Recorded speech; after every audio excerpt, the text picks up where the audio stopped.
সেই আম 3 বস্তা পেয়েছি, আরও আছে।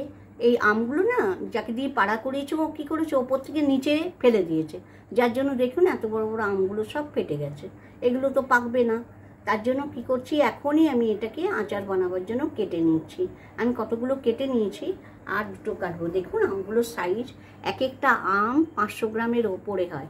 আরেকটু বড় হবে এই আমগুলো পাকার আগে, আরেকটু বড় হবে। যাই হোক, এবারে আমি এটাকে কেটে আচার করে দেখাবো, মিষ্টি আচার কিভাবে করব সেটা দেখাবো। এখন আমগুলো কি বড়, একটা আম থেকে মানে প্রচুর, একটা আম থেকে দেখুন কতগুলো আম হচ্ছে সেটা দেখাচ্ছি। কেটেছি কতটা হয়েছে দেখুন, এখানে 5টা আম কাটা আছে, মাত্র 5টা। এই দেখুন একটা আম থেকে কতগুলো টুকরো হচ্ছে, বিশাল নিয়েছি। এবারে আমের মিষ্টি আচার করার জন্য প্রথমে আমি একটু ধনে আর জিরে ভাজা করে নেব, আর কটা লঙ্কা দিচ্ছি, শুকনো লঙ্কা। দেখুন জিরেটা একটু বেশি করে দেব। দেখুন এটা ভাজা হয়ে গেছে, খুব সুন্দর একটা গন্ধ বেরিয়েছে, এটা নামিয়ে দেব। এবার কিছুটা জল দিয়ে দিচ্ছি। এখানে 4 কিলো আম আছে, 1 কিলো আমে 700 গ্রাম করে গুড় লাগে, সেই আন্দাজে আমি দেখুন এখানে আমার 4 কিলো মতো আম আছে, 4 কিলো আম কেটে নিয়েছি। 1 কিলো আমে 700 গ্রাম করে গুড় লাগে, আর এই আমটা খুব টক, আর জন্য আমি কি করেছি, 2 কিলো 800 গ্রাম গুড় আগিয়েছি, সেটাকে এখন গলিয়ে নেব, জল করে নেব। এবার আমি একটু মিক্সিতে পেস্ট করে নেব। সর্ষের তেল দিয়েছিলাম, এবার গরম হয়ে গেছে, এতে আমি 5 ফোড়ন সোমবার দিচ্ছি। 5 ফোড়নটাকে দিচ্ছি, অনেকটা বেশি করেই দিয়েছি, দেখুন আমি অনেকটা দিয়েছি। 5 ফোড়ন আর শুকনো লঙ্কা ফোড়ন দিলাম। 5 ফোড়নটা ভাজা হয়ে গেছে, এবারে আমি আমগুলো ছেড়ে দিচ্ছি। আমগুলোকে আমি খুব সুন্দর করে কষাবো। কেমন মশলা মশলা হয়ে গেছে, একটু বেশি করে আমি 5 ফোড়নটা দিয়েছিলাম। ঠিক এইভাবে দেখুন একটু মশলা মশলা যেন হয়ে যায়।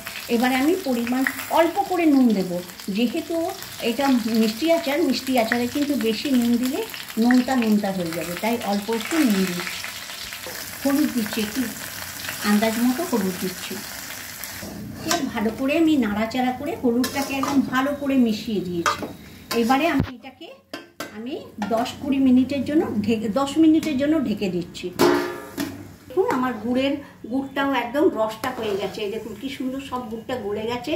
এবারে আমি এটাকে অফ করে দেবো। ঝাল লঙ্কার গুঁড়ো দিচ্ছি, খুব ঝাল লাগবে না, একটু বাচ্চারাও খাবে, তার জন্য বেশি দেবো না। দেখুন আমগুলো সেদ্ধ হয়ে গেছে, হাফ সেদ্ধ, একটু কষিয়ে না নিলে কিন্তু দরকচা। আর আমি এত কষ্ট করে রাত্রিবেলা করছি, যেহেতু এগুলো পড়ে ফেটে গেছিলো, এগুলো কাল সকালে করলে দরকচা মেরে যেত, আর সেদ্ধ হতো না। এবার আমি এতে গুড়ের জলটা দিয়ে দেবো। এই যে এইভাবে গুড়ের জলটা ঢেলে দিচ্ছি, এই দেখুন পুরো গুড়ের জলটা ঢেলে দিচ্ছি। এবারে আমি কি করব, এটাকে হতে দেব। এই দেখুন জল বেশ ওই রসটাই আমি দিয়েছি, আর জল দিইনি ওপর থেকে। এবারে এটাকে আমি একটু মিডিয়াম আঁচে, প্রায় ঘন্টাখানেক লেগে যাবে এই জলটা শুকোতে। এই আমটার সঙ্গে এটা সেদ্ধ হবে, দিয়ে একদম গায়ে গায়ে লেগে যাবে। প্রায় ঘন্টাখানেক আমি ওই মাঝে মধ্যে এসে নাড়া দিয়ে যাব। গেছে একদম গায়ে গায়ে লেগে গেছে। এবারে আমি মশলাটা দিয়ে দিচ্ছি, যে ভাজা মশলাটা, জিরে ধনে আর একটু শুকনো লঙ্কা ভেজে আমি যে মশলাটা তৈরি করেছিলাম, সেই মশলাটা দিয়ে ভালো করে নেড়ে চেড়ে এটাকে আমি ঠান্ডা করতে দেবো। হয়ে গেছে আমার, দারুণ লাগছে গন্ধটা। আর এটা একটু সময় ধরে, এটা কিচ্ছু লাগবে না। আমার এর আগে আমি 4 বছর আগে করেছি, সেই আচার এখনও যেমনকে তেমনি আছে।